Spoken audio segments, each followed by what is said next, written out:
Oh.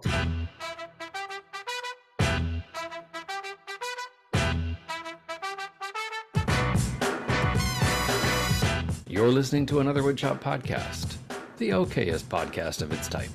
Your hosts are Daniel Dunlap of Daniel Dunlap Woodworks and Peter Kapar of P-Tree's Workshop. You can find them as well as the podcast on your favorite social media platforms.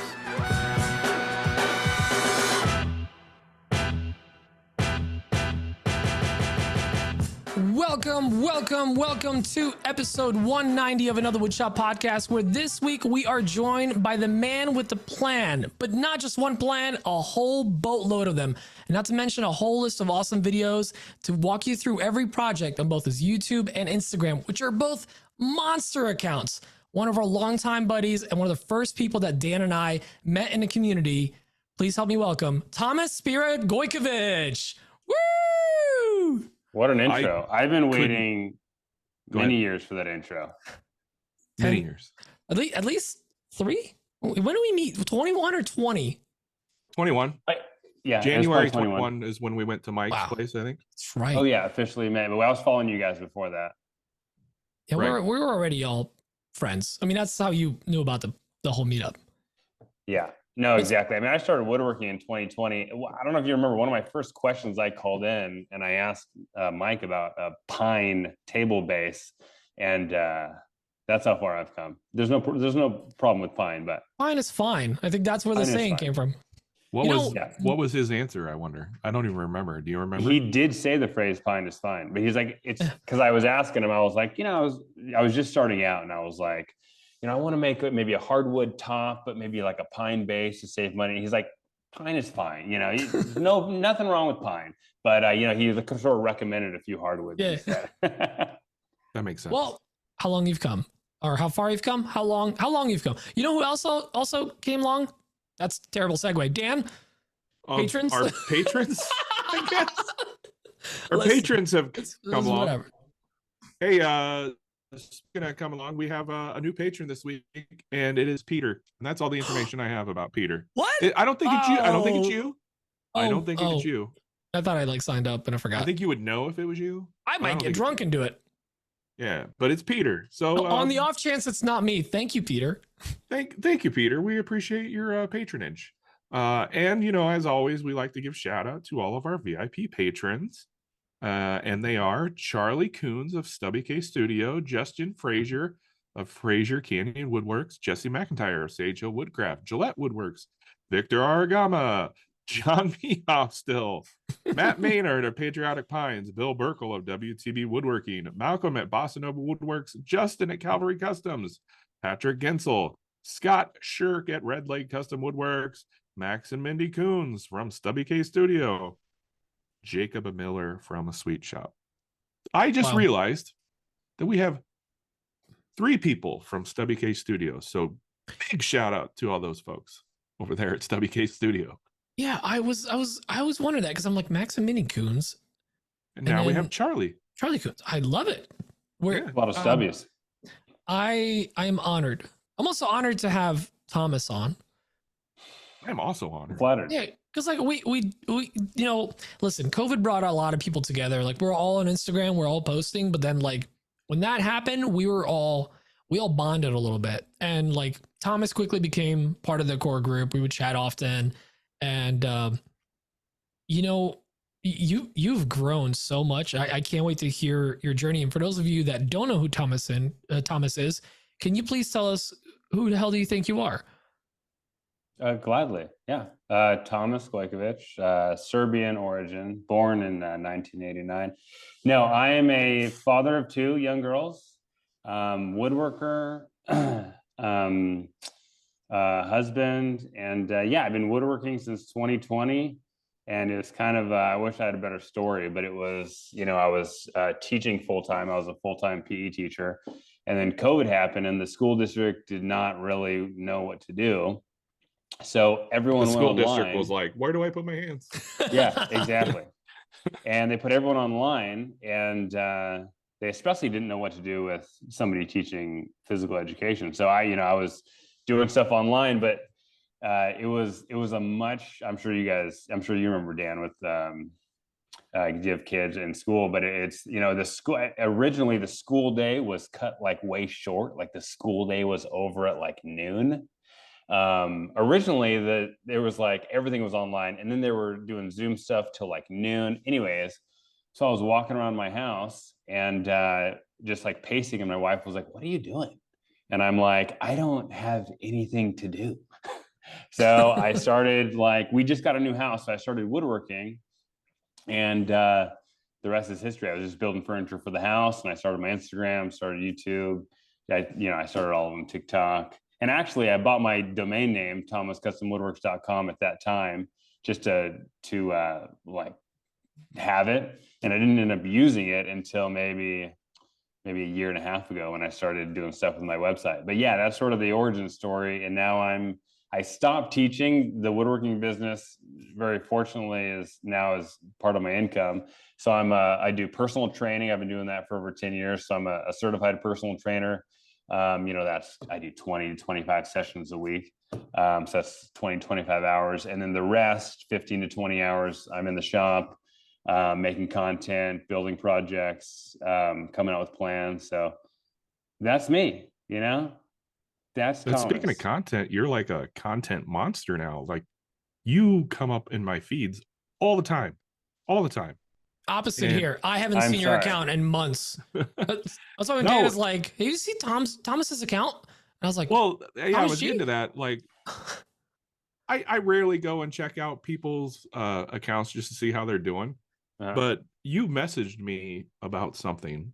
I think about a podcast episode on Instagram, and I was like, I wonder how Tom is doing, because like I see you post it all the time.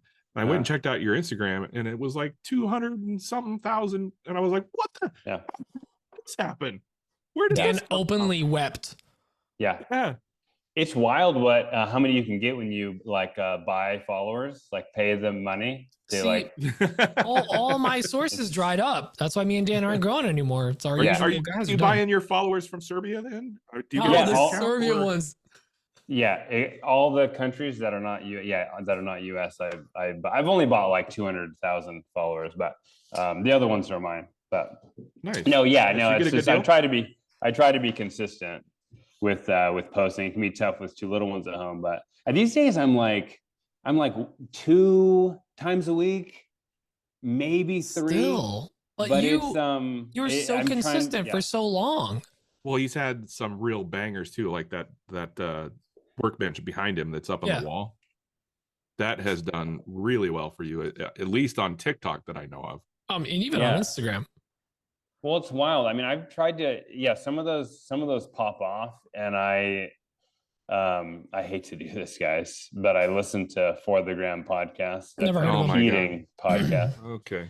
I was on that a couple weeks ago. This is all going south fast. Well, they brought up a good point like a long time ago, where like, if you have a post that does well on your social media, like you don't want to post it like the next day, but like it's okay, like however long, a few months, 3, 4, 5, a few months later, to repost it. Like there are new people, nobody's going to call you out. So I've done that every 3, 4, 5 months. I'll repost like kind of a post that's done really well, and that helps. But I've just tried to be as consistent as possible. It can be tough sometimes, especially I had over a month where I was negative every day, like at the end of last year. Oh yeah. And the post like wave fall is real rough. Yeah. So I crossed 100K like probably a dozen times because I kept dipping above and below. Like I was fighting. You should do a giveaway 100K. Every time you go back over. Like every time I would hit 100K, I would like do a little celebration post and whatnot. But dude, you've been so consistent, and like, I mean, when we all met that year in January, like you were still starting out. Not that we're all starting out, but like it was in the beginning of that like COVID wave of everyone kind of jumping on their accounts and focusing more. And like now you're double what we're at. You've grown a website. We've got your plans. You've got a YouTube channel that's very well established, over 100K right now. So I just got over. I am so incredibly proud of you. You are killing it. You're exactly what this community is about, man. This is so cool. So like, tell me like from the beginning, how did that all scale? Like, obviously you had some bangers go off, but listen, just because you had some stuff pop off on Instagram and TikTok doesn't mean your YouTube was going to grow. So like, how did you grow all that stuff? Yeah, YouTube, if you like, for me, if you want to, if you want to be a little humble, like get humbled, like go on YouTube. Like when I started YouTube, I was getting in the like low hundreds of views, like not 100,000, but like less than 1,000 for like a while. And I just had my first YouTube video get over 100,000 views. It's at like maybe 240,000. That's my first one over 100,000 views. And I started my YouTube channel like 3.5 years ago, And so yeah, that's been a humbling experience. But yeah, I've had I've had that video popped up. I had some videos gain some traction. I've had some shorts gain some traction on YouTube. So that really helped. I'm trying to be consistent on YouTube. I think, and that's the key, right? As well. I mean, it's just, yeah, I mean, that's one thing. I try and add value, but it's one of those things where I'm like, there's so many other woodworkers that are like so much better. But I think what I can bring is just like, I'll consistently put out a YouTube video or put out a reel or do some content. I think that's really helped. Also, just like reaching out to people like you guys and talking to people in the community about, just spitballing ideas here and there. And that's really helped too. So yeah, it's been a lot of fun. I mean, as you know, the community is just so fun. It's just like a blast to be a part of it. So it's fun to be able to share my hobby and my, what I'm passionate about with people. And some people like to watch, which it still surprises me. And how often are you posting on YouTube, and like, what's your content out on YouTube kind of based around?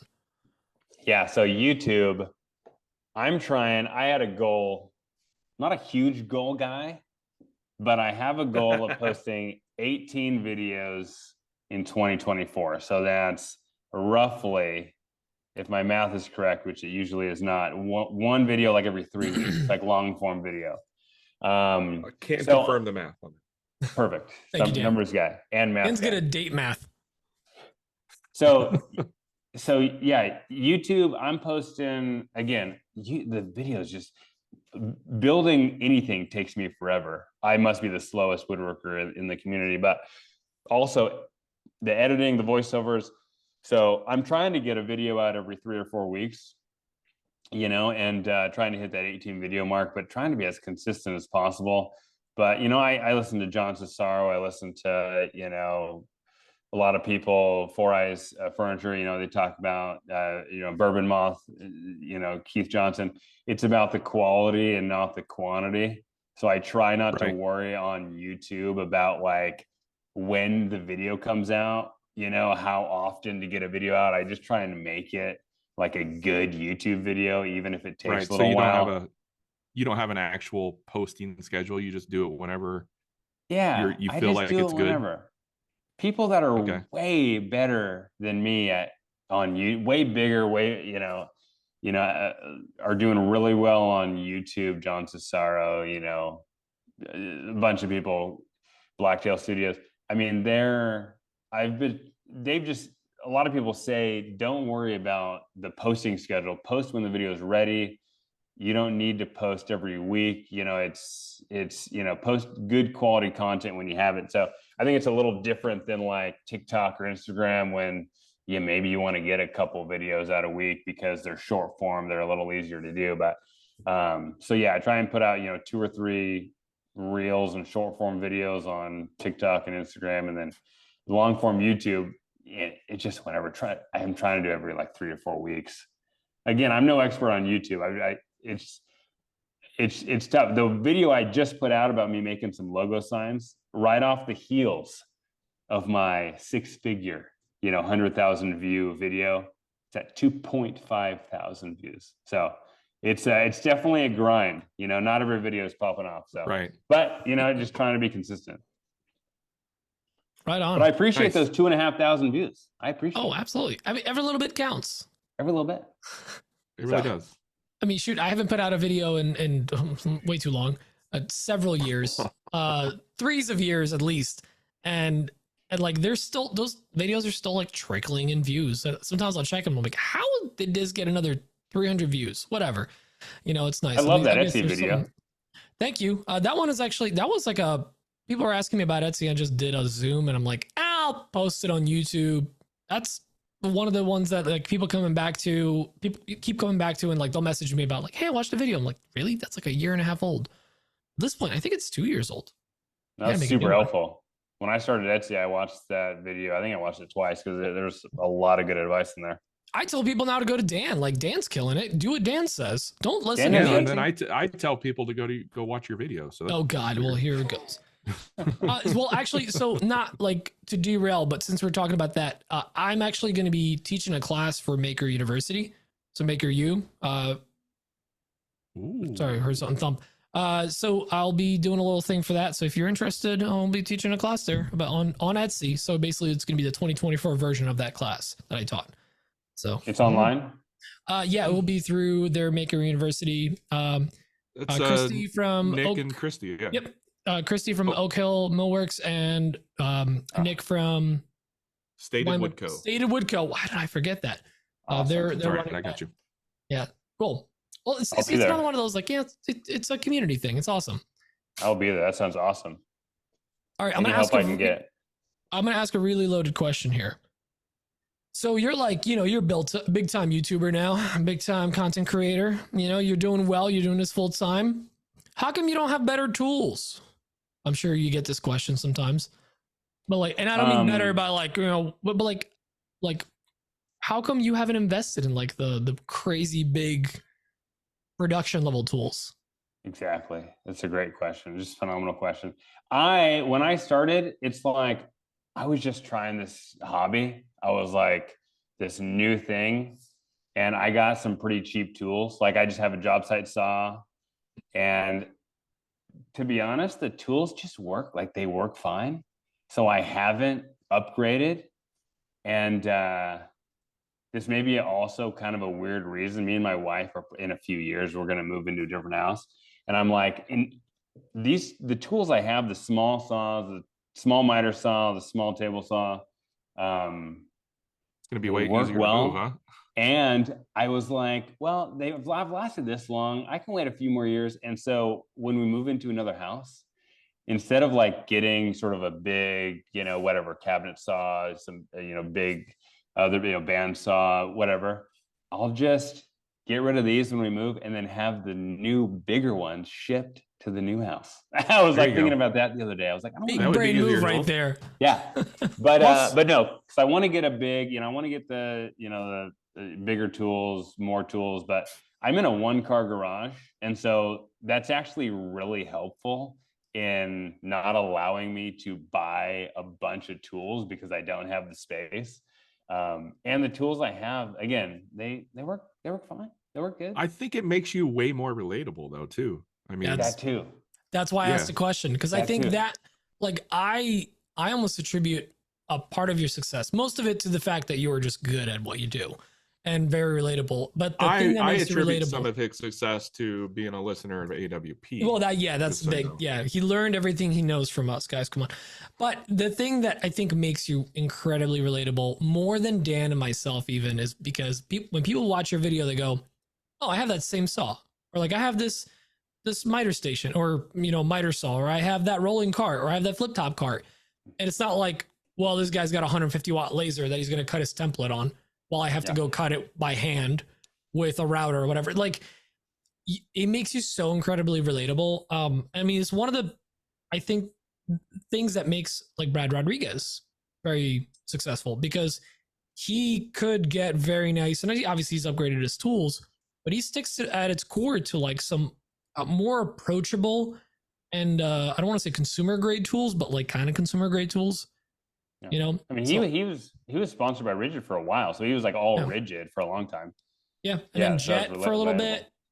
But I love that you're like really sticking to that core, because I mean, you're more relatable than we are, like I said.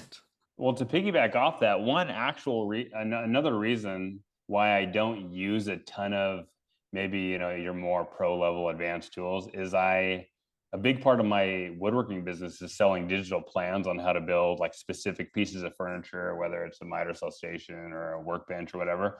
And my whole thing is I want those plans to be as accessible to as many people as possible. So I don't want to bust out a domino. Oh yeah, you just put these pieces together with this domino, because people that buy the plans are gonna be like, what the heck? Like, I don't have a domino. Like, how am I gonna make this thing? I bought these plans and I can't build it because I don't have the tools that he has. So I even like I'm building a stool, kind of like a swivel stool. I'm making plans for it. And I did some dowel joinery with this like $20 dowel jig. And I could have used a slightly more advanced method, but I wanted it to be affordable and be as minimal, like use as minimal tools as possible, so that somebody who buys the plans, it can be an affordable project for them. So that's another reason I haven't upgraded to maybe some more like advanced joinery tools, is just, you know, I want somebody to, as many people as possible, to be able to, you know, build what I have in my plans.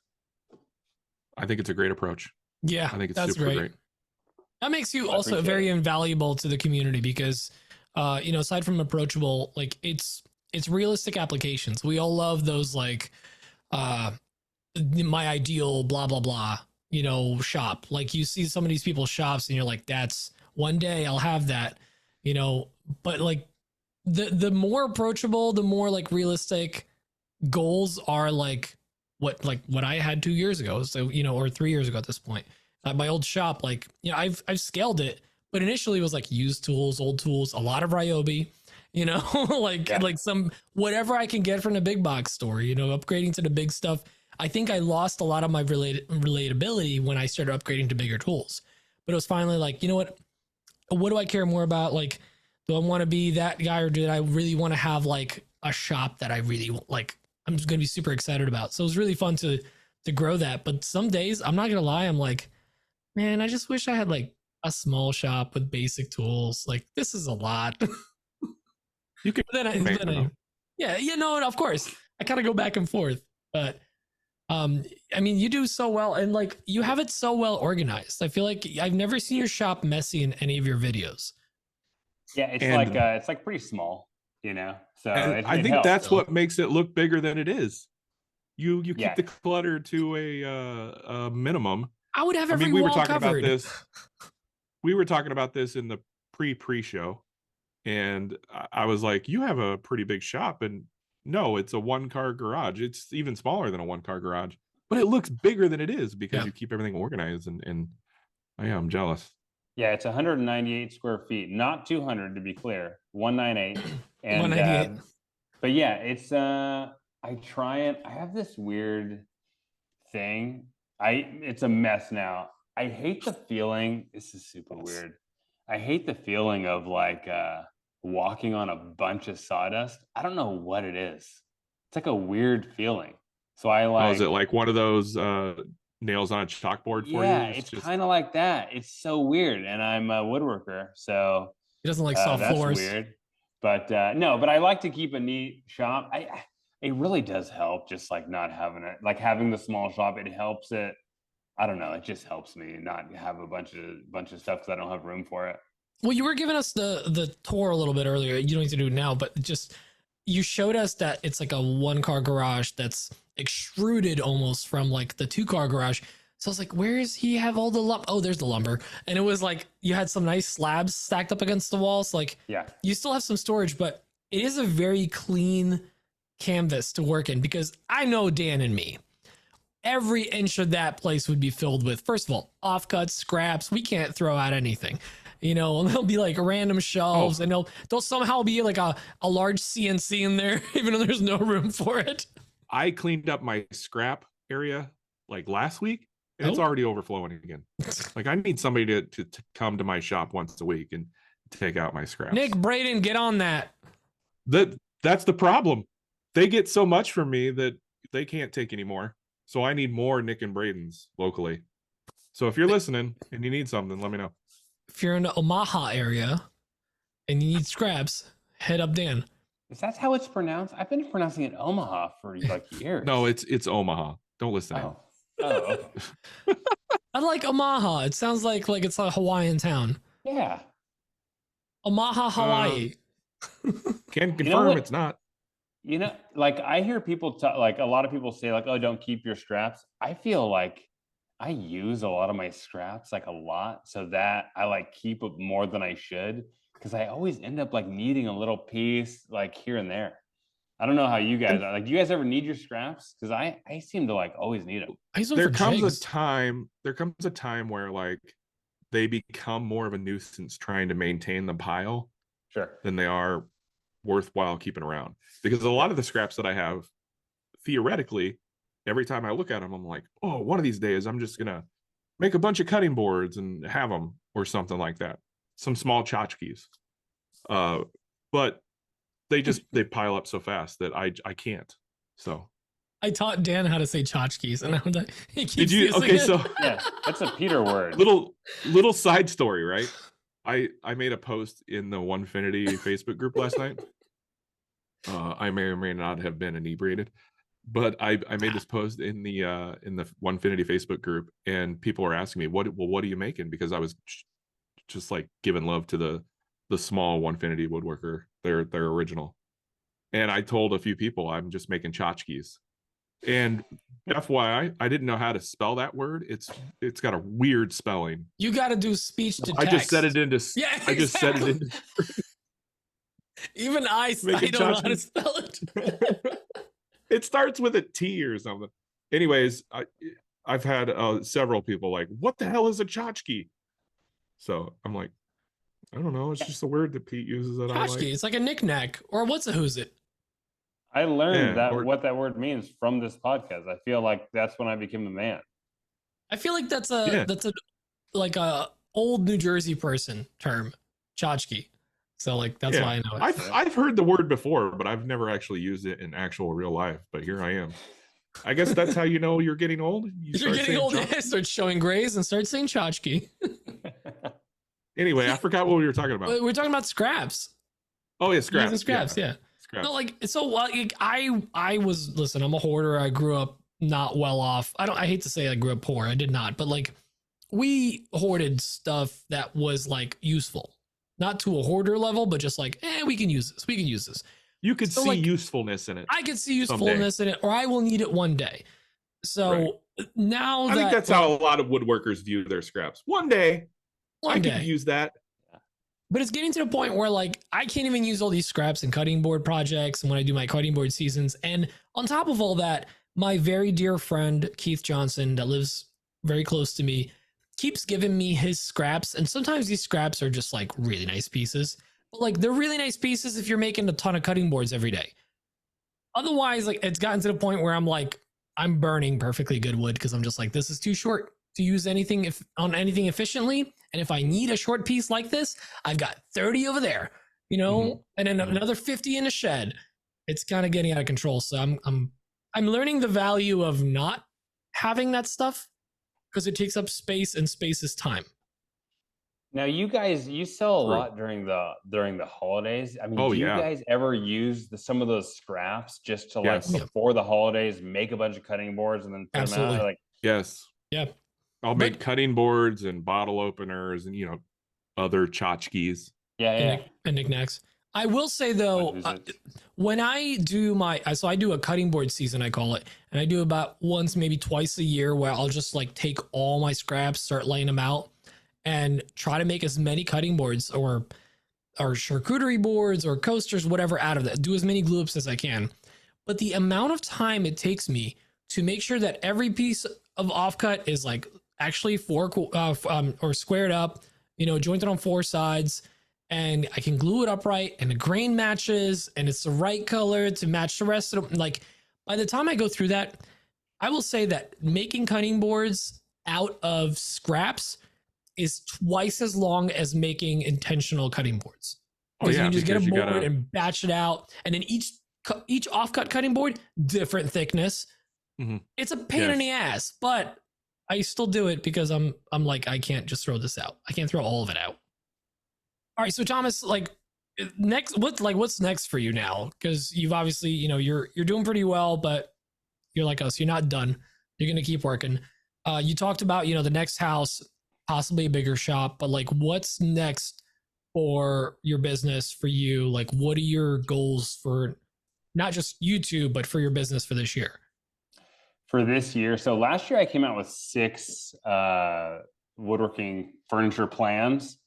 This year I was like, why not come out with 7? So I'm really leaning into the Whoa, plans. calm down. Dial it back. It's getting wild. So that's really what because I haven't been making plans for that long. So that's the majority of my woodworking business. A little bit income comes from content. I'm trying to build that up, and a little bit comes from brands, trying to build that up. But the majority really is the digital plan. So this year I'm just really trying to lean into that because I've only been making those for just over a year, maybe year and a half. So really that's the focus. I didn't want to go and try a bunch of all these different things, when this is working okay. So I'm going to try and lean into this because I've tried other stuff. I tried making I started out making doing commission work, building little furniture pieces. I built a big dog kennel, and I didn't love the pressure mostly put on by myself to like make something on time that's perfect without flaws, which for me is not really a possibility, but to make it like really nice. And didn't love that. And then I was like, I'm going to open an Etsy store. I'm going to sell cutting boards, small tchotchkes, if you will, bottle openers, and knickknacks, patty wax, and math guy, Dan. I had that shop for the Etsy shop where I sold the physical stuff for 3 months, and I made 2 sales. So how many sales is that like per month? It's less than 1, correct? 0.666. Yeah. 666 until your face turned blue. Repeating. Yeah. So that didn't work out. And I was like, that's fun. And I looked into it a little bit, and I was looking at my audience, and I was sort of learning from other content creators and small business owners talking about like, you got to know your audience.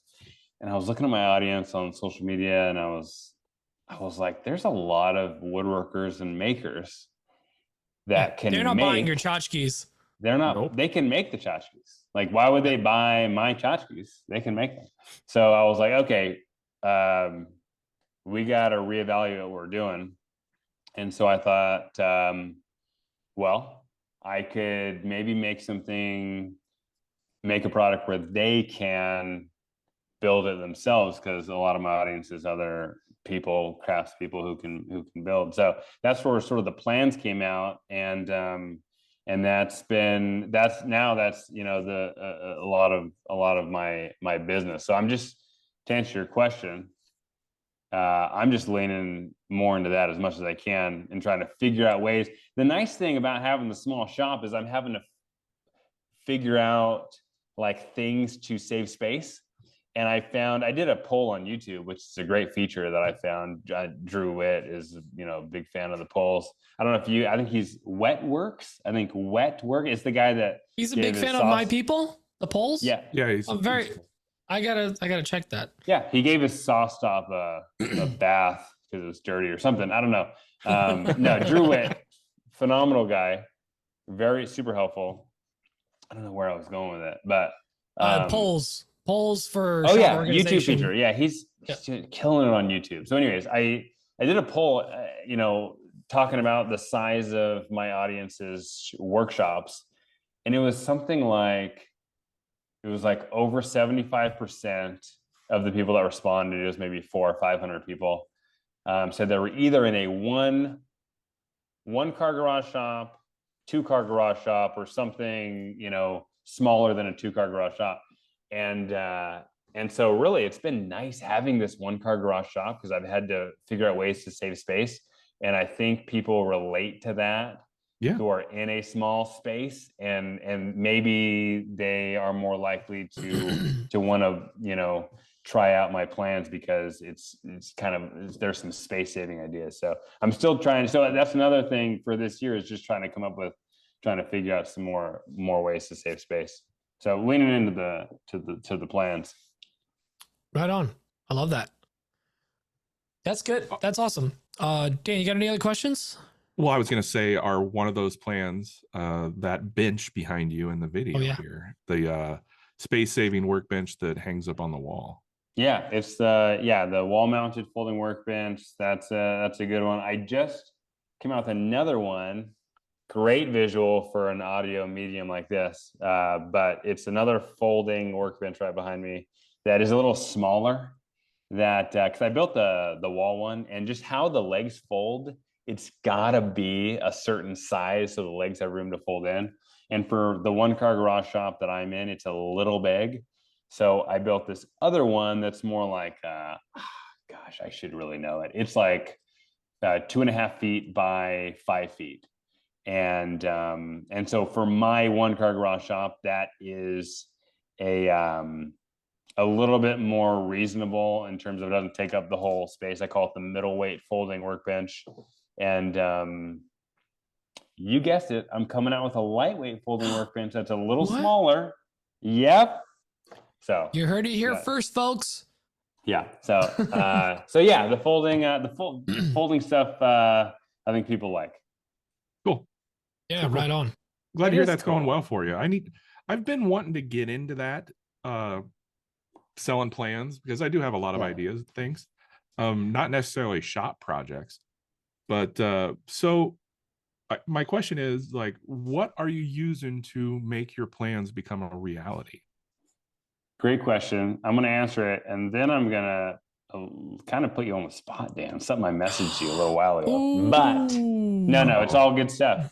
What I'm making, long story short, I use SketchUp. I model in the SketchUp to make sure it works. And then I basically kind of like screenshot each step of the plan building process. Okay. And then I put those pictures of the model for each step with measurements and everything in Google Docs. And so my plans are like pretty like very beginner oriented, like step by step. Like usually they're like 30 pages, like 20 to 30 steps. Whoa. Like every little step is in there. So like it's as accessible to so anyone. You're not just going to assume the skill level of each person buying it. Yeah, I assume this is their first project. So and if you're advanced, perfect. Like it'll be a breeze. So I use SketchUp. I found that has worked really well. I use Google Docs for the actual transferring it to the actual PDF.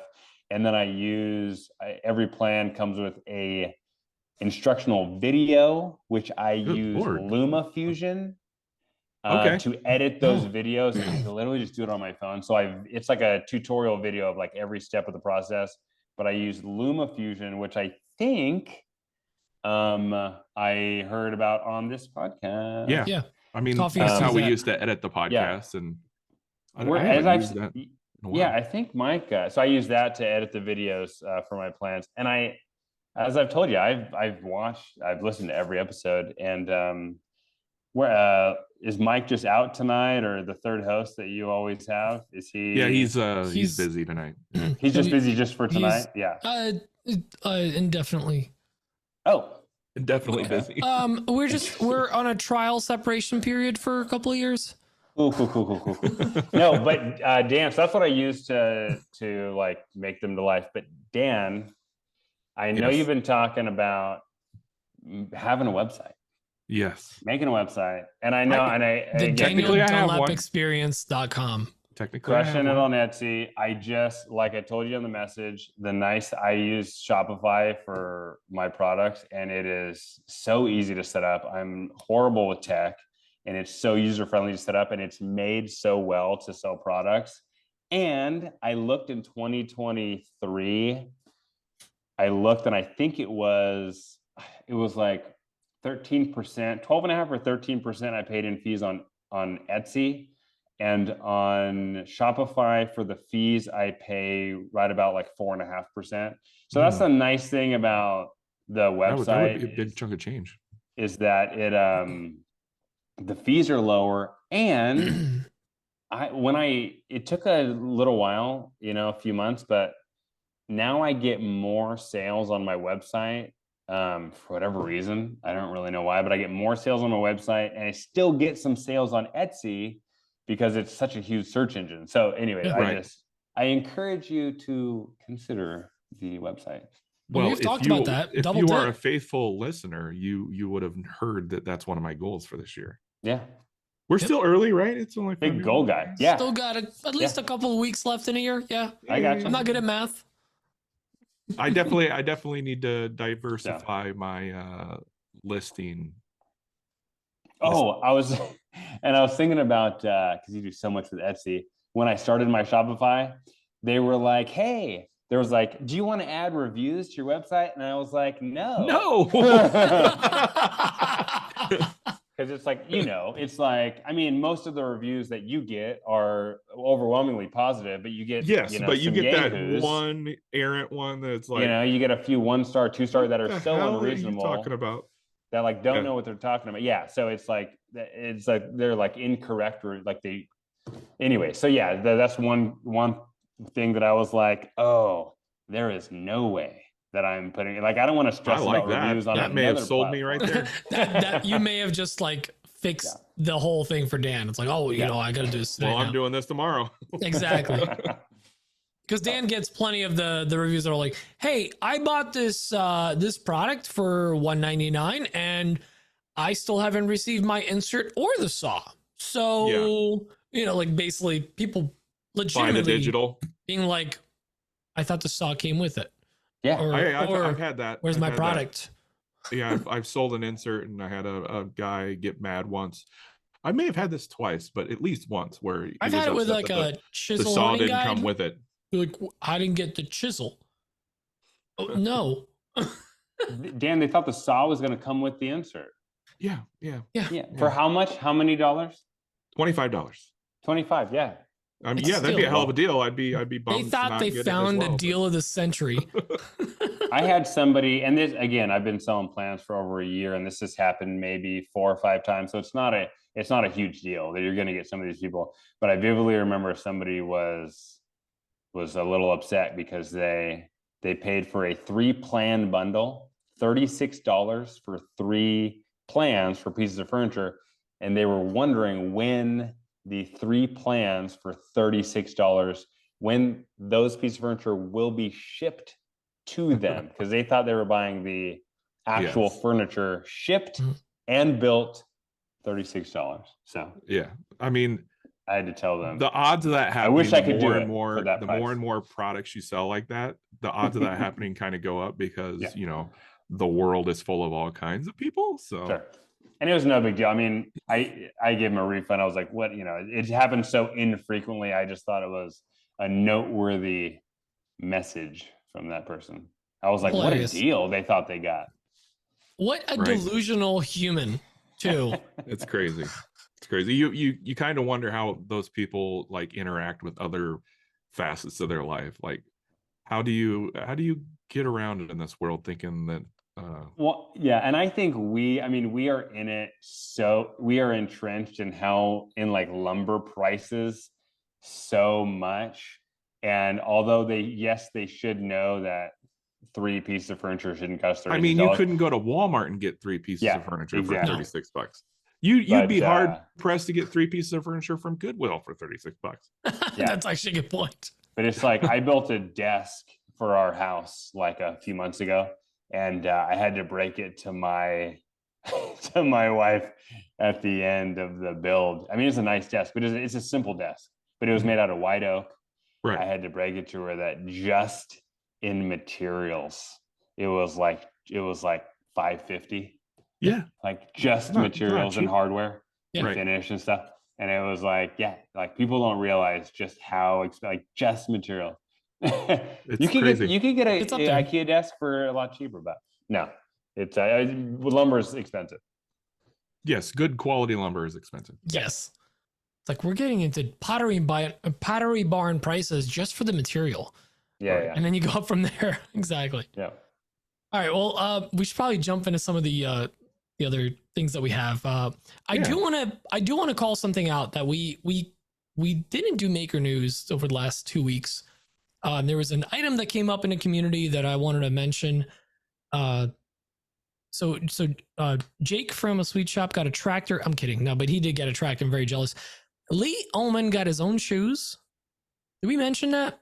He could finally afford his own shoes. Good job, He could Lee. finally afford his own shoes. But not only that, Content creation is really he working partnered out up with Brunt and got his own shoes. And I'm going to give him a pimp out. Wear my Brunt hat. Listen, there's what? Jordans and then the Ullmans. There's not a lot of people out there with their own shoe.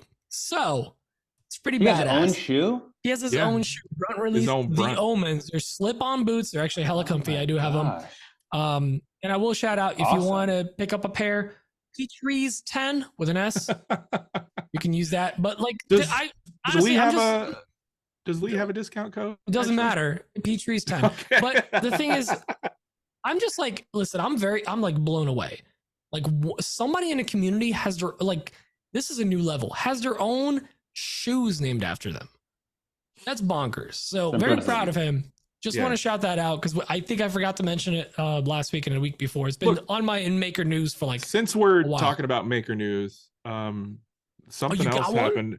Yeah, I wanted to bring it up. I don't know if you've heard about this, Pete, but Emma Kapar is pregnant. Ah, damn it. Did I beat you to it? Yeah. Is it mine? I kind of forgot to mention it, honestly. Yeah. So awesome. Yes. It's mine, I think. I'm pretty sure. Yes, it's mine. It's mine. The odds are ever in your favor. Yes, we are expecting a little girl. We announced it today. Very exciting. And she'll be here in July. I am not good at keeping secrets, and I've kept this secret for a couple weeks. Dan's known for weeks. Several weeks, actually. Yeah, I forget when you called me, but I feel honored to be one of the first person you called. You were probably number like 2 of non-family. Nice. Yeah, so you're up there, Dan. I mean, your Suck family, it, but like, else I've known for a long time. You're drunk Uncle Dan. You're Uncle Dan. You know, like, you know. I won't say too many racist things at dinner. Like I'm Joe Biden. But thank you. I'm very happy. Huge congrats for you guys. We are very excited. Welcome to the Girl Dad Club. Thank you. Yeah, I am looking forward to completely losing control of my house and being outnumbered 2-1. It won't be so bad until she turns about 14. Right. Like all up until then, it's just smooth sailings. And then really 14. Is. It really is. Okay. Yeah. Cool. I'll take note of that. Thanks, Dan. You're welcome. 0 to 1.5, which is all that I have experience with, is a lot of fun. Let me just tell you, they're super cute. They're just little and then they're squishy. You know, but it like don't squish them too hard though. Not too hard. Or shake. You know, that's supposed to do that. Shake. I heard. But like to jump back to the whole consistency conversation we had with Thomas earlier, like this has been such a distracting factor. Like we didn't really like talk about this at all, but like you know, Emma wasn't like sick or whatever, but like she was just tired for the first trimester, and like I was kind of like. I was feeding off her energy. Like we're buddy. Like if I'm not feeling well, she's kind of down. If the weather's bad and we're both like, meh. So like when she wasn't feeling well, like I wasn't like really energetic. That's why like the last 3 months I've posted like 5 reels because we've just been so focused on like what's next, like the future. Let's lock this stuff down. And so it's been crazy. So if you've been like, Pete's been MIA the last 3 months. Yeah. That's why. Also, a sorry excuse not to be on social media. Yeah, like, right. Baby's not even here. He's already thrown the kid under the bus. Give me a break. Just exciting. No, this is why this is one of the reasons why you have a new office arrangement, right? Well, because that was the other one's going to be a nursery now. So, with anyone watching the video, or if you've seen my content in the last couple of weeks, like Emma moved into my office. It's our office now. And it's honestly, I cannot believe we didn't do this earlier. Initially, the whole thought was I was going to go in the basement, start framing out the basement. I'll be down there with the printers, you know, like that's where I'm going to work from. In a dark, dingy basement. Down in the basement. Yeah. And she was going to take over my office, and then the nursery was going to become her office because it's right next to her master.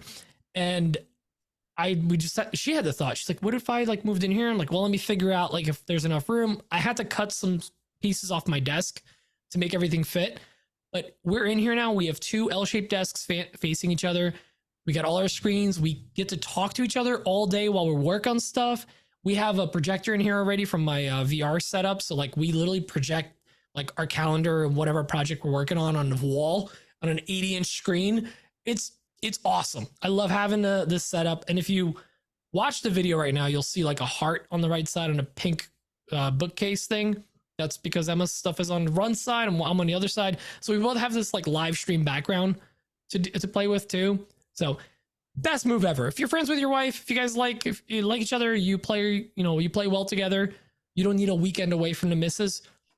Join offices. It's awesome. That's all I'm gonna say. Okay, noted. Yeah, I mean that's awesome. I love the backdrops too. Thank you. Try to A lot of good style. you try to keep up that Instagram reality, right? Mm-hmm. That's cool. Yeah, That's that super room happy for is you. a disaster other than that one spot. It's a mess. Like, yeah, there's stuff everywhere. I've seen it.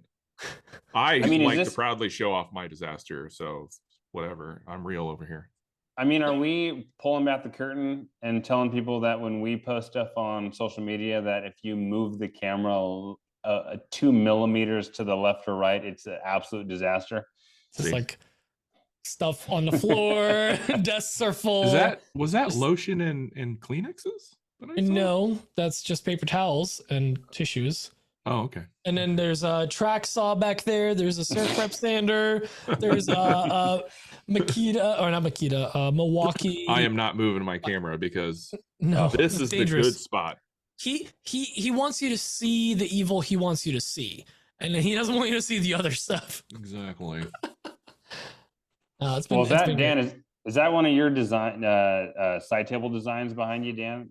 One of your, how many do you have now? 72 side table designs? Dan's I think got I only so have many. I love it. 4 or 5 actually, but I have Awesome. several in the oven that I'm cooking. That's cool. So does Emma. A bun in the oven, yeah. I got a bun in the oven. What do you say we get to questions then? Yeah, let's do it. Is it Black Betty? I think. Oh, Black Betty, Ram Lamb. Yeah, that one. We won't do what's on a bench for now, but we might, if we have time. I want to hear what Thomas is up to now. But this one is from Randy. Called us from Connecticut. Randy. Good morning, guys. It's Randy from Connecticut. I would say the very expensive Connecticut, but that seems to confuse Dan, It does. and we don't want to confuse Dan more than Dan's already confused. The question I have today, did you ever have a client or a new customer come with you to a project that you just didn't want to do? Either you weren't interested, it wasn't your area, or you just didn't have the time.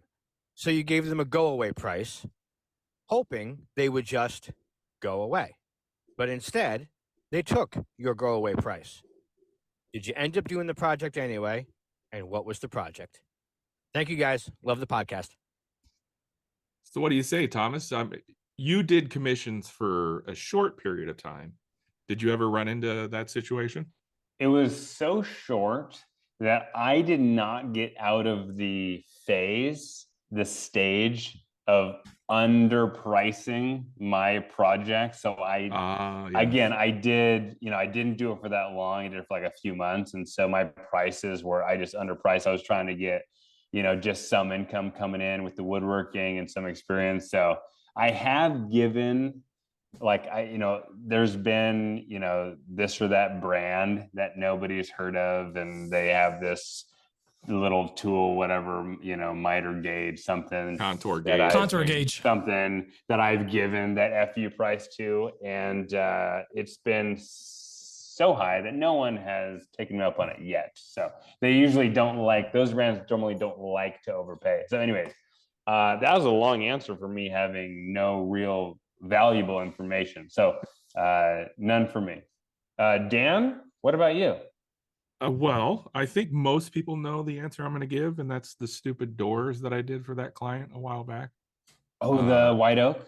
The white oak door, yes. Yeah, I remember it well. Kind of gave them an FU price. I really didn't want to do it, but at the same time, it felt like, okay, this is going to be a bit of a challenge. And turns out it was a huge challenge because the client was a pain in my butt. And then I ended up firing them after, the second iteration that I made for them. Granted, I was on the second iteration because I screwed up the first one and it cupped, but they said the door was like 1/8 of an inch too thin, thickness of the door, which really didn't matter that much, because as long as the handles and everything went on, and then they wanted me to remake it a third time, and I that's when I was like, nope, I'm done. We're done. Yep. And I Weren't they fired them. also keeping a door in a non-climate controlled under construction house? Yeah. Yep. Yeah, it could have cupped a second time, but I don't know. Anyway. Humidity. I can't remember exactly what Randy asked, but I think that's what he was asking. Yeah, if you ever had a project that, I mean, and he's gonna hear plenty of this because I'm pretty sure he's making his way through the episodes still. Yes, yes, I've talked about this ad nauseum. I feel we've talked about this. You're gonna trust me. You're gonna hear the full length versions at some point on what's on our bench. But yeah, my door, like I said, it's sedan the other day. These are my doors, and it's the ice climbing tools that I do. Oh, right. Yeah, because I have very much like I used to price stuff just to get the job because I just wanted to do it because I wanted to make people happy, and then I realized I was miserable with woodworking because I was building tables for $100. So I took on this ice climbing tool job initially. I way underpriced myself, like not even a third, like a quarter of what I'm making on them now. I was charging them. And because I didn't know how long everything was going to take. I kind of eyeballed it, and then I was like, listen, I got to reset expectations. And I got it to a price where I was like, it wasn't even like the FU, it kind of was the FU price, but it mostly was like, I'm valuing every part of my time and the machine runtime, like for the laser and stuff at a high value. That's the FU price, the per hour. And I'm just accounting the amount of hours that it's going to take. Here's the number. And then about last year, I was like, listen, I've been kind of giving you guys like the 10% off of my shop rate, so to speak. So I ended up bumping, it was like, instead of $65 an hour, I was like, it's got to be $75 an hour. And it actually worked in my favor because, again, it's a price that like, I'm miserable when I do these things, but when they're done, I'm always very happy because it's like, it's good income, so it's like, it's nice. At least I don't hate myself for doing this job. Well, the way it worked for me was last year, I told them in October, I'll do this batch for this price, $65 an hour or whatever. Next year, we're going to go up to the 75. Suddenly, they sold out of the stuff that I was making, and they're like, hey, can you get any done this year? I'm like, I cannot guarantee that I'll get all of this done this year. No way in hell. They're like, what if some? Can we have some this year? So I delivered some by the end of the year. And I actually ended up delivering everything by the first week of January, but they paid this year's price for the entire last year batch to get it at a sooner time. So you never know. Sometimes, the FU price is going to work out. Even if you requote somebody for a long-term project, it might help you out. Like in this case where they needed a rush job and they paid next year's prices this year or last year. Mm-hmm. So, but again, once you go through the episodes, you'll hear all of this. We've all had these projects.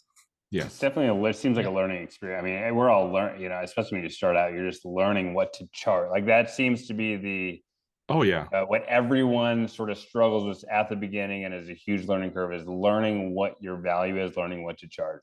It was definitely a learning experience for me. I've learned lots of things. Yeah, and fight the urge of the initial excitement of getting the job. Because I think that's the thing right there. Yeah. You get the job and you see all the dollar signs. You're like, oh my God, I just sold a door for $10,000. This is gonna be great. And then it's not. It's not that at all. Pay with your soul. Jeez. So like, even now, like when I reach out to brands or brands reach out to me like, hey, we want to work with you, whatever. I highball them with or lowball them with their deliverables, whatever, however you want to look at it. But like I ask for a lot in return for very little of my input, and then we work from there. Because if they want to work with me, that's what they're gonna have to put up with. So, good question. Either way, good question. It's nice to revisit that one every once in a while. Next one is entirely spoken in French, but I'll run it through a translator, and here it is. Hey guys, I just want to say congratulations to Papa Pete and Mama Emma.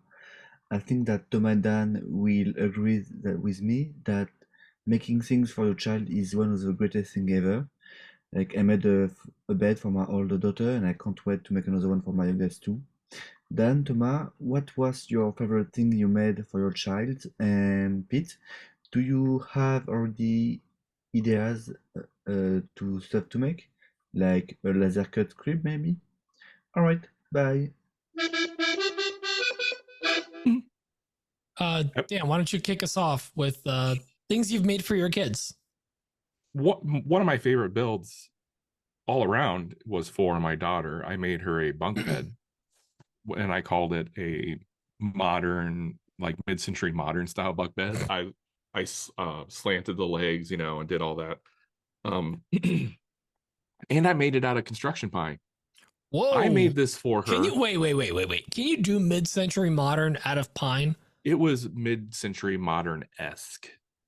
Basically, I just called it mid-century modern because I slanted the legs, splayed the legs a little bit. Rustic mid-century modern. I thought pine had to be at like a certain angle within 5% or within 5 degrees of 90. No. You can't do like a 30-degree leg.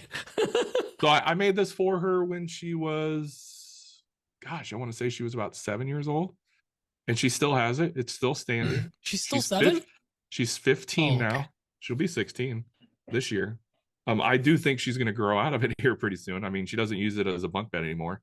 As a matter of fact, we took off the top bunk, and my son uses that mattress on his bed now. So it's not really a bunk bed. I've made that. I made my son's bed. Wasn't my favorite project. I've made both the desks that my kids use for them. So I've made lots of stuff. I even made a YouTube video out of this. I made a changing table, so like you can put your kid up on the table and change their diaper. I made that for my sister, and that's a YouTube video of mine. It's an awful video if you want to go watch it, but it's you also made you made the YouTube video of the bed that you made for a client of yours as well. Remember that? Yeah, the assembly video, how to assemble the bed. The bed. The Thuma ripoff. Yes, I had to make that for them so they knew how to put it together. Thank you for reminding me that I put that out there. You're welcome. Yeah, so I've made several things for my kids, and Toma's right. Like those are some of my favorite projects. What about you? You have 2 kids. Have you made anything for them yet? I have 2. Now let me ask you this before I answer. What was the youngest your kids were when you made them something? Would you say, was it the 7 years old? Oh no. Gosh, put me on the spot here. I think actually you might be right. I think they might have been 7. Yeah. But my memory's awful, so that could be wrong. No, I mean, I only asked that because my kids are, my oldest, she's just super old. She's almost a year and a half. And my youngest, super old. Yeah. My youngest is almost 5 months. So I have not made them anything yet because they're still so young. I mean, they're, the older one's in the crib, and I leave that to the professionals making the crib because of safety and whatnot. Right. But I will say I am excited to make them things when they can get excited receiving them. Right. That makes all the difference. It really does. Exactly. As selfishly, I want them to be excited and impressed and call me their hero.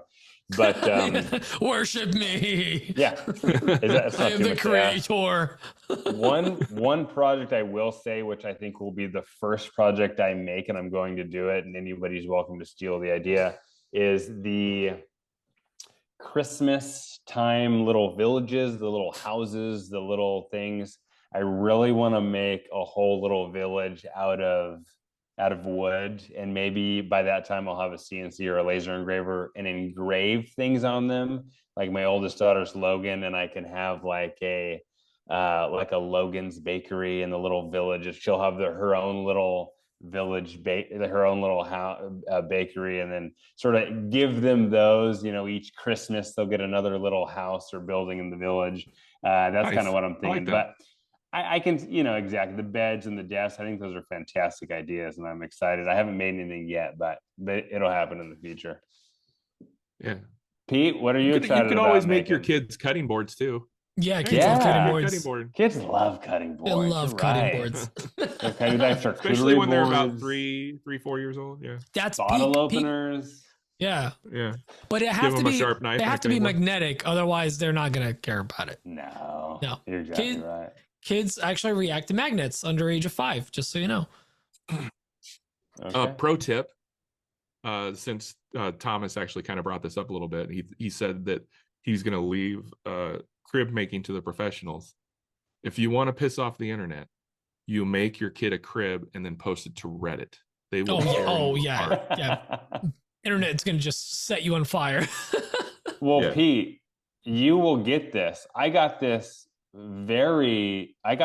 often when people found out I was having a kid and they knew I did woodworking. They asked if I was gonna. I mean, it was a fine question, but you're gonna get asked if you're going to make their crib. So just be ready. And I said, no. I say, don't be a coward and do it. Thomas, I'm so glad you asked that or mentioned that, because I've always, Are you like, when I making first got into woodworking, I was like, I cannot wait to make my kid a crib. Oh, Because I was young and dumb. And I didn't know any better. And I didn't realize how long spindles take to turn and how many safety rules go into cribs. Oh, and there's so many. how easy it is to hurt a child or yourself with a crib that's poorly constructed. I mean, there's ones that have been made and tested and everything that get recalled because like something comes loose or Right. whatever. Yeah. So You got to keep in mind that kids are always trying to off themselves. yeah, They're exactly. literally trying to off themselves, constantly and that's your whole job. accidentally like I Keep them alive. remember so many times where I should have died when I was younger because I just did dumb stuff. And that's the stuff I remember when I had like control over my body. So several people, ones if not like high single digits of people already from the announcement that I did like what 6-8 hours ago, whatever. Already people are like, oh, you gonna make your own crib? The short answer is, of course I won't. Like, no way. It's so, like, that's the only reasons I listed it. And the thing that really made me feel okay about this decision is Suman reaching out and being like, hey, whatever you do, or like, you think you're stressed now, don't try to build a crib. Ha ha ha. Sends me a picture of a built crib. Beautiful crib. Great job. Looks awesome. I know I'm fully capable of it. I have nothing to do with it. Also nice. Our neighbors are nice enough where a couple, like a year ago now at this point, maybe a little more, before we were even like, hey, we're gonna have kids, they're like, hey, we don't want to like intrude, but we have this nice crib. It's just taking up space. And Emma like looks at me like, you wanna? I'm like, yeah, we'll take it. She's like, really? I'm like, yeah, well, we're gonna have a kid one day, so let's put it in a basement. So we have a nice like pottery barn. I mentioned pottery barn earlier, like pottery barn crib. We just need a new mattress and I'm set. I don't need to worry about it. Guess what? Changing There you table, IKEA or whatever other store. Any furniture. Throw some paint on it. Boom, Yeah. you made it. Dude, all Awesome. the furniture, whatever, until they're like what Thomas said, until they're of conscious age, where they Yeah. recognize my greatness. yes. You know, again, literally what Thomas said, where they recognize my greatness as a carpenter. I am not putting any fancy furniture in that room. I'm not going to give them a white oak vanity so that they could just like draw on it. Get out of here. I'm going to make, but I'm so excited to make John Kirschwood, though. He's a all monster. the tchotchkes, the knickknacks, and the what's a who's. It's because like babies rattle. Heck yeah, I'm making one. Random toys that are made out of wood. Heck yeah, I'm making them. Blocks. Yeah, I'll make my own. I know it'll take 16 hours and a CNC and a laser and all this stuff. I'll But still the do it. pride. But the You get the pride, pride. the bragging rights, and also probably, honestly, the post probably will do well. I think. Here's the Please. thing. I think kids toys, wooden kids toys, especially modern wooden kids toys, are great. I follow a couple of channels that make super awesome stuff. It would feel weird for me to make it. I can finally do it. I can finally get into that field. I'm taking all them down. I've been dying to break into that I'm market. trying to take you all down. You know, so I am very excited to make a lot of stuff for my kids, but stuff that like isn't like furniture or whatever. It's all the fun things. And the main thing is, and this is, I cannot stress this enough. I don't know how I'm going to do this. I'll figure it out as I go along the way. But my main concern is I want to get this child involved and interested in making and in STEM, in science, in tools. I want the kid to question everything and figure out a way to make it work. And that's, I think, more important than anything I'll build for them, because Right. if they know how the world works, That's key right there. That's my And one they'll thing. pick up. You and Emma both do that already, and they'll pick up on that and kind of follow along Yeah. anyway. So you're well on your way. Listen, feel like. if I often joke around about attrition, where I wore my wife down over years, and she finally was like, "All right, I'll do this business thing with you with woodworking. I have no interest. I'm gonna do the same thing with my kid. Just slowly wear them down. wear them down until they're like, maybe I do want to play in a shop on the weekend instead of hanging out with boys. You damn right you do. No boys. No, she's a lucky girl. She's got great parents. I have this scheme where I'm going to get my daughters really into golf so that I Ooh. can golf with them, and I get to play golf, and it's also family time. That is my scheme. I love it. I love it so much. A nice little pyramid I don't know scheme. why I never thought of that. Yeah. Just Too late now. It's too late. It's too late for me. I mean, listen, it's all about tricking your family into like your hobbies, right? Yeah. Because then you get an excuse to do it and your wife can't be mad. Nobody can be mad. Family time. I'm excited for that. Anyways, we Life have advice. I think we have one more question from Medium Bug. And this one's for Dan. Hey guys, it's Braden with Little Bug Woodworking. First off, Tommy boy, my man. What's up? This is really just a question for Dan, and I wouldn't even call it a question. It's more just like a like a thing. How upset would you be if I said there was actually a problem when I booked the hotel room for Workbench Con? Like, would that be like a big deal? Anyway, have a great show, guys. Would definitely be a bit of a deal breaker on our friendship. The mouth pop really got me. The delivery is unbelievable. When we pre-listened to this in the pre-show, my heart sunk. I was like, oh no, we're way too close to Workbench Con. This can't be happening. But luckily, I have found out since that he is just trolling me. Yeah, he's just that would be horrible. Yeah. Yeah. So I actually broke my own rule, and it's not a rule. I just never pre-listened to the stuff before. We literally we wing it every week. We hop on right at 9. That's why we're always late. But I listened to the questions and I heard that one and I go, oh snap. Dan's gonna be mad. I was like dying laughing, and I was like, what? I'm like, listen to this. She goes, oh shit. Also, speaking to Emma, I'd like to point out, like, during the pre-show when we pre-listened to this, Emma's first response, like right away in the chat, she goes, "You're not staying in our room." Did you see that? She knows. She understood the assignment. Wow, I really feel the love. I mean, I get it. You don't want to share, but dang. Dan, I just want you to know that even though we don't want you to stay in our room, when we book our room, we think of you, because we literally had this conversation with my buddy Carmine where we're booking a room for Nashville. And I go, we usually get a dual queen room. Just in case. Beds. It's like, no, it's not even just in case, because all I imagine when I think of that second bed, the one that you open up your suitcase on, you offload your stuff, or the stuff you put your clothes on for the next day, whatever, or you place a Dan to take a nap in the middle of the day. That's the bed that Dan naps on. Yeah. Okay. How do I know this? This has happened. Could I just nap there overnight? No. What's the difference? Daylights only. Oh man. Well, like I said, I think Braden was just trolling me. I hope. Well, especially since this isn't the first time there's been a mishap with Braden and travel. No, this would not be first. That's another thing Emma said in the chat. She goes, "Braden, do you need a travel agent?" Yeah. Maker Camp 2023 incident. The LaGuardianing. The LaGuardian. r/the LaGuardianing. Oh, Dan. Anyway, I think we're good. We're good. Yeah, right. No, we'll be okay. Freaking better be. 3 weeks away. We are officially an hour and 20 in, minus 6 minutes in there for reasons we won't talk about. Do you want to do a little short what's on our bench? We haven't done that. And I think Tommy was looking forward to it. Yeah, I want to hear what he's up to. I don't care what me and Dan are doing. Yeah, let's hear what Tom's up to. I'll give you a little sample of what I'm up to. I'm building a stool. And I'm actually building 2 stools because I kind of messed up on the first one. I don't know if you've ever messed up.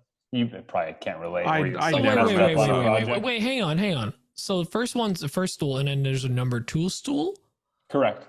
I was gonna make a poop joke in there too, but you beat me to it. Thank you. That's also why the Yes. 6 minutes are missing. The Watergate tapes. Anyways, stools. Yes, go.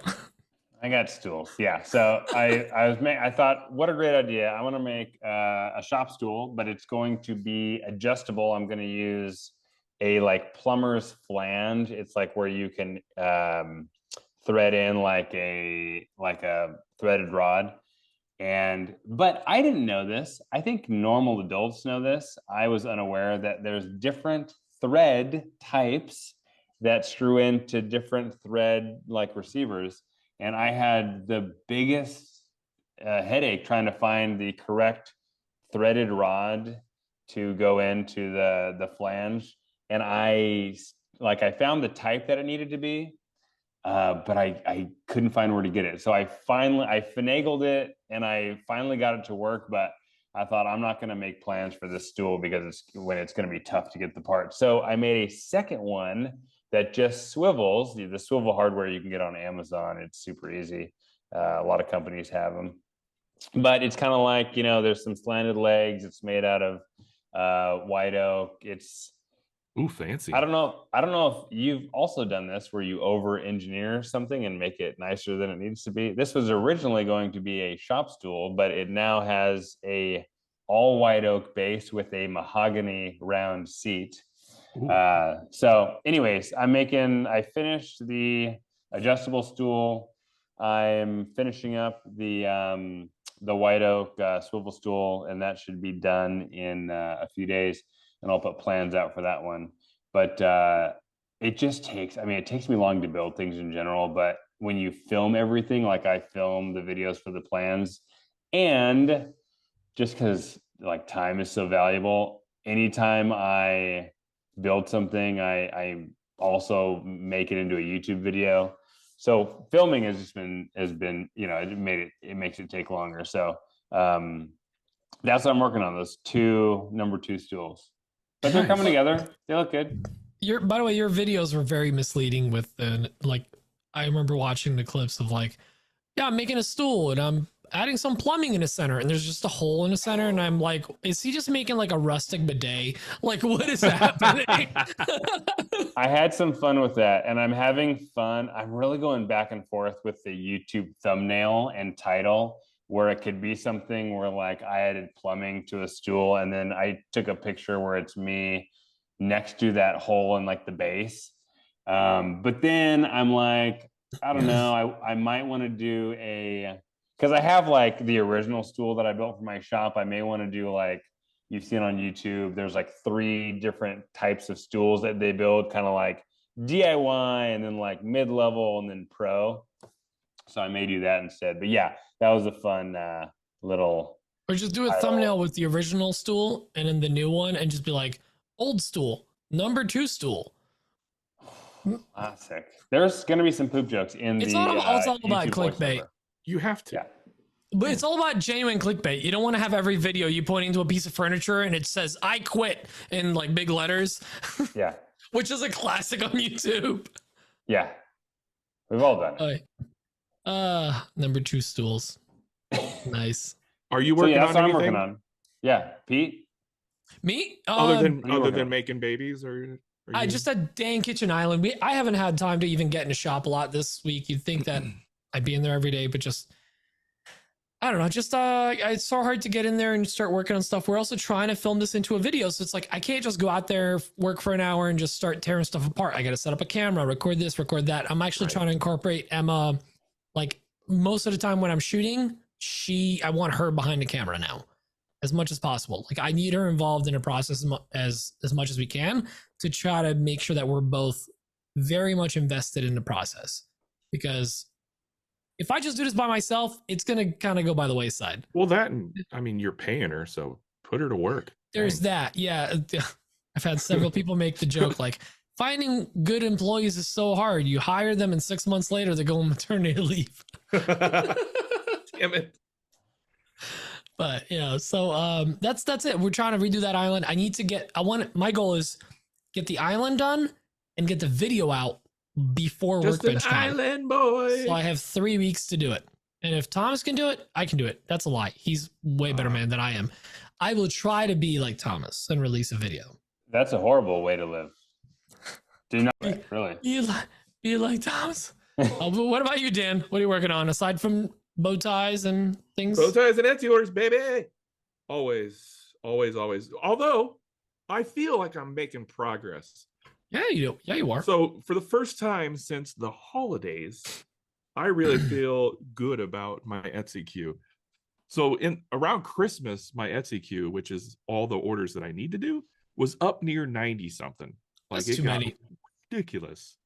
I finally got it down below 20, which is great because my goal is to get it near 0 before Workbench Con, so I don't have the stress of worrying about that during Workbench Con. And like we talked about before, never, ever, ever put your Etsy shop into vacation mode. That is just like an Etsy shop killer. Extend the time. That's what I've heard. Yeah, so I've been doing that. As far as other projects, I will be doing more laser content, I think, in the near future. I won't say a whole lot more about that just yet, but I feel like there's going to be more laser content coming down the pipe. I'm very excited to see that, Dan. Yeah, I am too. It's something I've been wanting to dive into, so I'm excited. Let's see. I cleaned up my shop last week. Kind of my center shop bench gets cluttered quickly. It's ridiculous.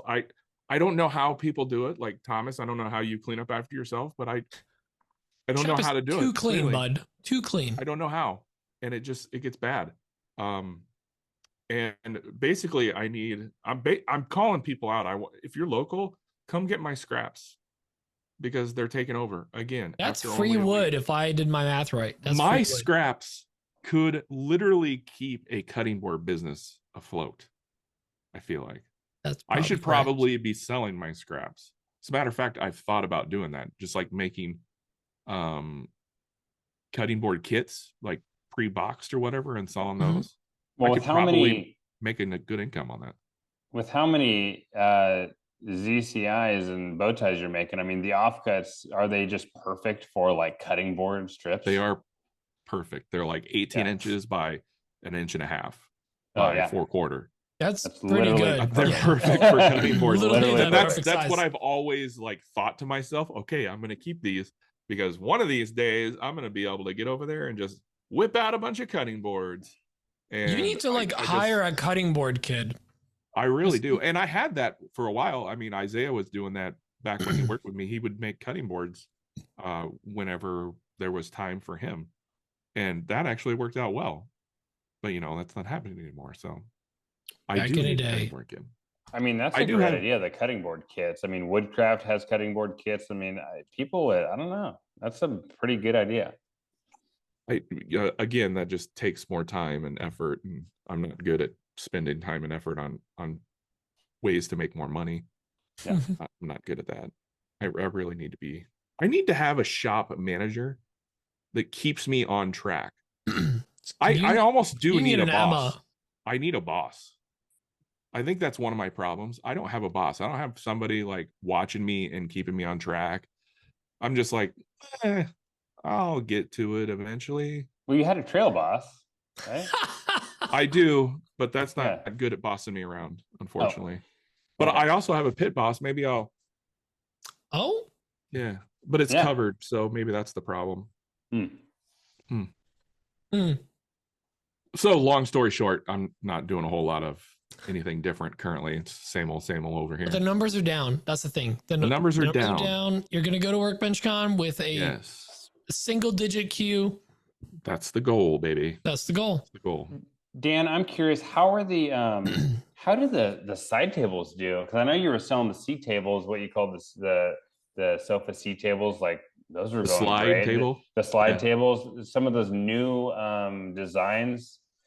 Like I know those are how are the side tables doing? I know it's mostly bow ties. Not as good as I'd like. I've sold a couple. I've sold I think since launching it, I've sold maybe 10 of those narrow tables, and I've sold 5 or less of I don't remember the name of it. It's like a mid-century table where the legs are kind of like this. Yeah, there's 3 legs, and I know this is an audio podcast, and you probably didn't see my fingers, but I've YouTube.com/AnotherWoodshop podcast.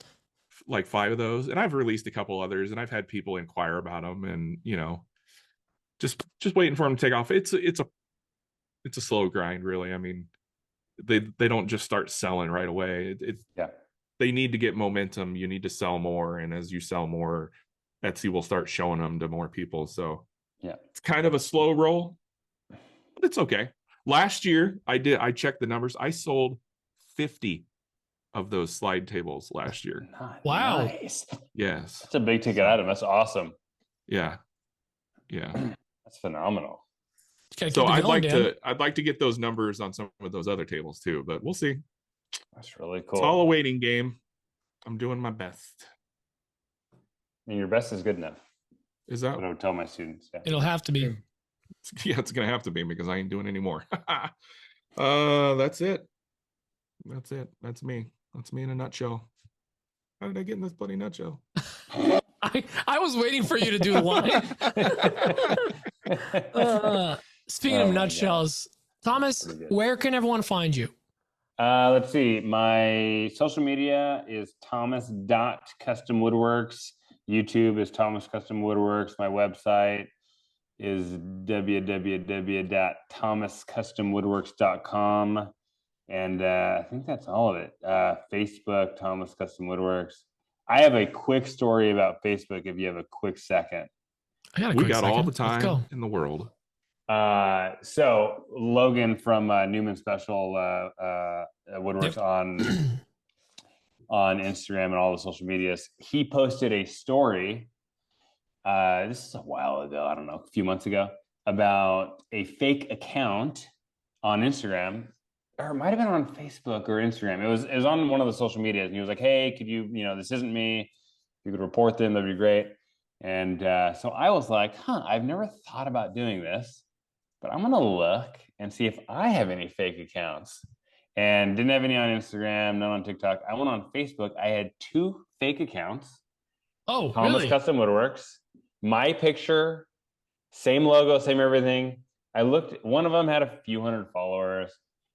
The other one had 80,000 followers on Facebook. Whoa. And and I looked, and it's, fake accounts they're not good, because they could post whatever. People think it's you. They can post horrible stuff.